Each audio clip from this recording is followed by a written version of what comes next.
Yes, you read the title of this video correctly. Russell Westbrook is the most overrated player in NBA history. Now, before I really dive deep into this video actually talking about why I believe Russell Westbrook is the most overrated player in NBA history, this is not something that is media driven. This is not something that is narrative driven. This is something that for people that have known me, I've been talking about for an extremely long time. And to be specific, I've been talking about this since Russell Westbrook won his MVP back in 2016-17. And even put this more into its proper perspective for people that have seen me on TikTok and for my YouTube videos. I did post a video about like 2 years ago when Russell Westbrook was playing on the Rockets, talking about this exact same topic. And now it's just aging like fine wine. Let me give Russell Westbrook a moment to talk about his accolades and his flowers before I really dive deep into this video. Russell Westbrook is a 9-time All-Star, 2-time scoring champ, 3-time assist champ, 9-time All-NBA, 2-time All-Star Game MVP, top 75 player of all time on the 75th anniversary team, and like I mentioned, he was the 2016-17 MVP. Russell Westbrook was the first player to average a triple-double in a season. Since Oscar Robertson, he's averaged a triple-double 4 out of 5 seasons in his career. And Russell Westbrook is probably the most athletic and explosive point guard I've ever seen. He's been extremely durable throughout the majority of his career, and I rarely see him ever go less than 110%, especially back when he was in his prime. But let's actually talk about this video. So let's backtrack into this video. Let's actually go back to the year 2015-16, the last year that Kevin Durant and Russell Westbrook were both teammates together in Oklahoma City. Russell Westbrook in 2015-16 averaged 23.5 points a game, 10.4 assists, and 7.8 rebounds per game. This is when everyone started to notice that Russell Westbrook not only has the athleticism, but the potential to possibly average a triple-double for an entire season. When you go to the 2016 NBA playoffs, Russell Westbrook and Kevin Durant both got to Game 7 of the Western Conference Finals before the Golden State Warriors obviously came back from the 3-1 deficit and defeated the Oklahoma City Thunder in that series. And Russell Westbrook and Kevin Durant play a huge role and a majority role into why the Oklahoma City Thunder lost that series, especially when they had a Game 6 on their home court. We all understand the greatness of Klay Thompson, Steph Curry, and the Warriors dynasty and what they were able to do, but Russell Westbrook and Kevin Durant were absolutely not let off the hook, and Russell Westbrook played a big factor and role into that. And to really harp on Russell Westbrook and what he did not do in that Western Conference Final Series, let's actually talk about his numbers a little bit. 39% shooting from the field in that series, 31% from behind the arc, and he had 31 turnovers in that Western Conference Finals. Now, I will give him some credit. He did have 26 steals, but Russell Westbrook consistently was just turning the ball over in critical moments of the Western Conference Finals. That is a huge reason why they lost that series. Then after the Oklahoma City Thunder had actually lost that series, you fast forward to the 2016 offseason, Kevin Durant leaves Oklahoma City, he goes to the Golden State Warriors, and this is where the narrative begins from that moment forward to the present day, where Russell Westbrook is just the little brother who's left all by himself. He's left high and dry. Kevin Durant's the bad person in all of this, regardless if you agree with him going to the Golden State Warriors or not. He left Russell Westbrook, and Russell Westbrook then took off as an individual talent, and he was a solo act for the rest of his career until we really saw the demise and downfall of Russell Westbrook's career, which was put on full display these last couple of seasons. In 2016-17, Russell Westbrook averaged a triple-double for the first time since Oscar Robertson won the MVP, and let's actually talk about that season. Russell Westbrook in 2016-17 averaged 31.6 points per game, 10.4 assists, 10.7 rebounds. But the difference with this is he had a 41.5 usage rate, the highest in a single season in NBA history. His assist to turnover ratio of that season was at a 1.9 because while he was averaging 10 assists a game, he was also averaging 5.4 turnovers per game as well too. This is nothing new from Russell Westbrook. And his efficient field goal percentage as well too, not great at all, 47.6 that season. But here's where history, numbers, and stats really lie to you when you look back at Russell Westbrook's MVP season. While yes, he was able to attain double-digit rebounds in a single season, that is extremely flawed when you go back and watch the film and you actually recall that season. Russell Westbrook would leave perimeter shooters, stand underneath the basket, and go and grab rebounds. He was literally stat padding and chasing rebounds. There is plenty of film of it, not over just one game, for an entire season. Russell Westbrook was one of the worst perimeter defenders in NBA history that season when it came to shot contesting and also just perimeter defense in general. He's never been a great defender in his career. And if you want to make the argument that Billy Donovan allowed Steven Adams to clear out the paint so that Russell Westbrook could go out there and grab their rebounds so that he can go ahead and get the transition game started, you know what? That's not only just a decently fair argument, but at the same time you're then admitting that Russell Westbrook is then allowed to go and get free rebounds because Steven Adams is literally boxing out for him in order to go ahead and get free rebounds. He's leaving defenders, he's not playing any defense whatsoever, or he's playing minimalistic defense, even with his athleticism, and he's going out there and he's chasing rebounds. And then when you talk about his passing abilities, Russell Westbrook in that season and just what we've seen from him these last couple of seasons, he's never been a great passer. Do not let assists, do not let numbers fool you. Russell Westbrook is an above average passer at best. That's all he's been throughout his career, and especially when you talk about this season, there's plenty of film showing and dictating on many occasions Russell Westbrook force feeding the ball, trying to get triple doubles late in games, and just really stat padding. That's where that narrative kind of came in with him. Now, one other thing I will give Russell Westbrook credit for when it comes to that MVP season was the fact that they did win 78.9% of their games when Russell Westbrook did average a triple-double. But at the end of the day, they were a 6 seed, 47 wins. The West was extremely top-heavy, and their roster was really not that bad. When you talk about a rookie Domantas Sabonis, Victor Oladipo, who was not quite Indiana Pacers Victor Oladipo yet, but still Victor Oladipo, you had two great defenders in Steven Adams and Andre Roberson. Enes Freedom Canner now was a great six-man. That was not that bad of a roster, especially with Billy Donovan, a great veteran head coach in the game. And people want to use that narrative that the roster was so horrible because there was no offensive output from them and no offensive help, when Russell Westbrook literally had the highest usage rate in NBA history in a single season with 41.5 that year. That roster was number 16 in offensive rating and top 10 in defensive rating. So that roster was not that bad. Now, kind of transitioning into the next topic, great players, superstars, Hall of Famers, all-time great legends, their names are made in the playoffs, and Russell Westbrook has continuously struggled in the playoffs for a huge majority of his career. He's never been a winning player when it comes to championship caliber basketball. That has never been him.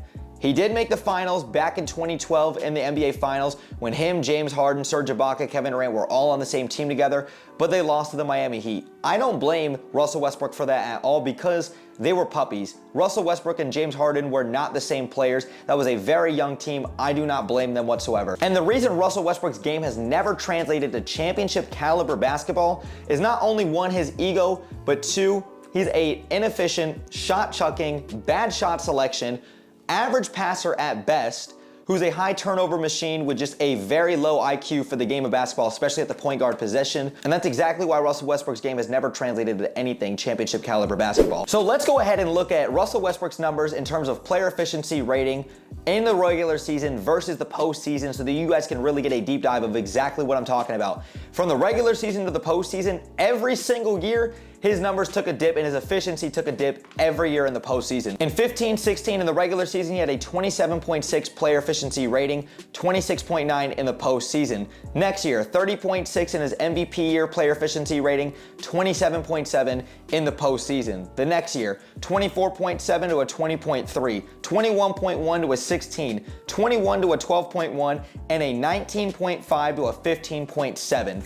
Russell Westbrook, since Kevin Durant has departed, has won one playoff series back in the bubble with James Harden, and then they eventually lost to the LA Lakers, who were the eventual bubble champions in the conference semifinals when they lost that series.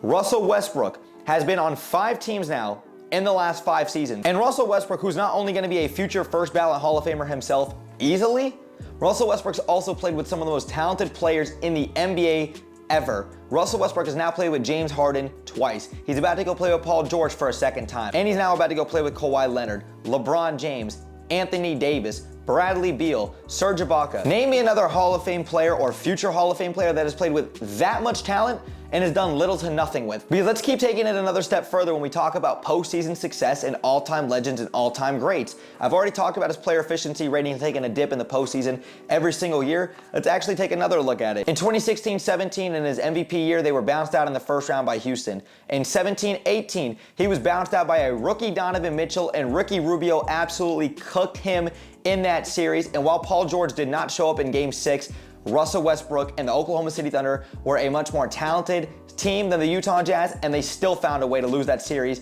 even though the Utah Jazz were extremely well coached and well balanced with a rookie Donovan Mitchell in that series. The following season, they go and lose to Damian Lillard and the Portland Trail Blazers in one of the most historically great shots we've ever seen in postseason history. That sent OKC to just completely blow it up. He goes to Houston, it doesn't work out. He goes to Washington, it doesn't work out. He goes to the Lakers, it doesn't work out, and now he's about to go to the Clippers, and guess what? It's not going to work out. Now, because I kind of am at the point where I'm gonna be talking about him in the present day, now about to play with the Clippers, let me say that the people that are defending him with the Los Angeles Lakers, and they wanna say that the roster construction wasn't good and the fit wasn't great, you are playing with LeBron James and Anthony Davis.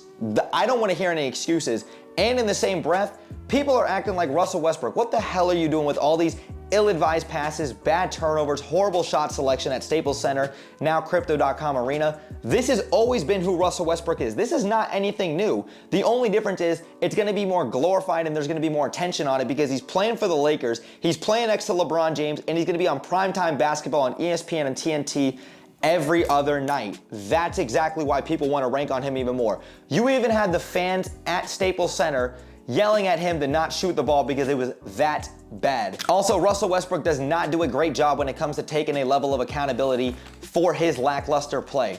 This has been something that's been very evident throughout his career, and there's been plenty of interviews where Russell Westbrook, no matter how bad he plays, people want to act like we're attacking him as a character and as a man off the court. We're strictly talking basketball. He does not take any level of accountability for his lackluster play. Personally, how would you assess your game tonight? Solid. Played hard, that's all you can ask for. What allowed him to get so hot there? He made some shots. I'm going to shut that off next game, though. Guarantee that.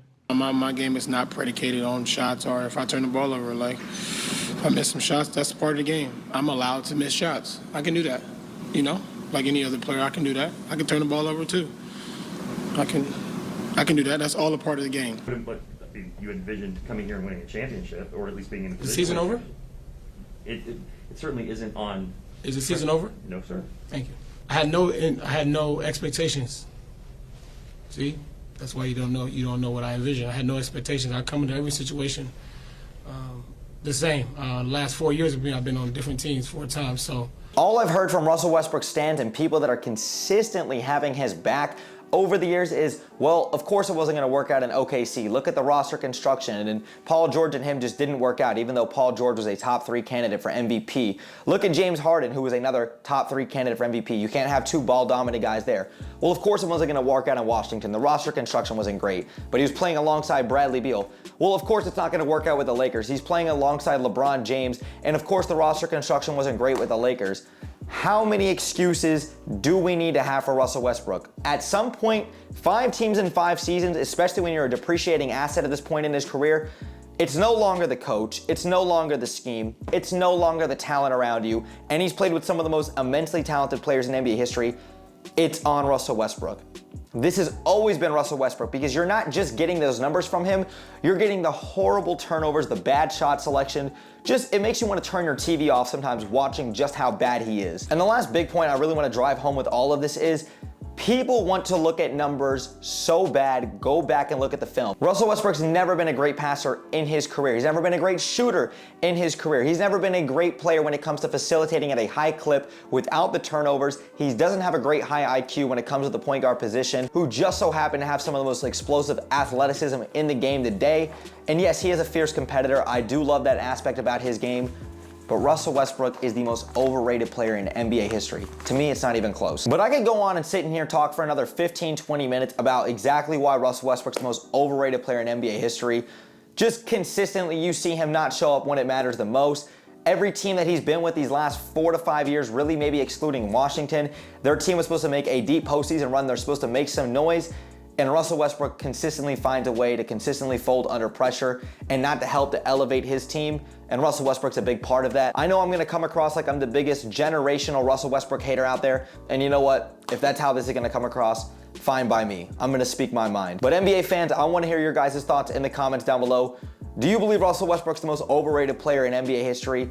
Let me know your thoughts in the comments down below. But if you guys did enjoy today's video, man, make sure you guys drop me a thumbs up. It takes 1 second and it helps me and the channel out tremendously. And if you guys are new here, consider hitting that subscribe bell to stay tuned for more NBA content that I do here on YouTube. And make sure you guys go follow me on my socials on Twitter, Instagram, and on TikTok. I'm very active and I'm on there every single day. The link tree will be in the description down below so that you guys can go check that out. But thanks again for sticking around throughout the whole video.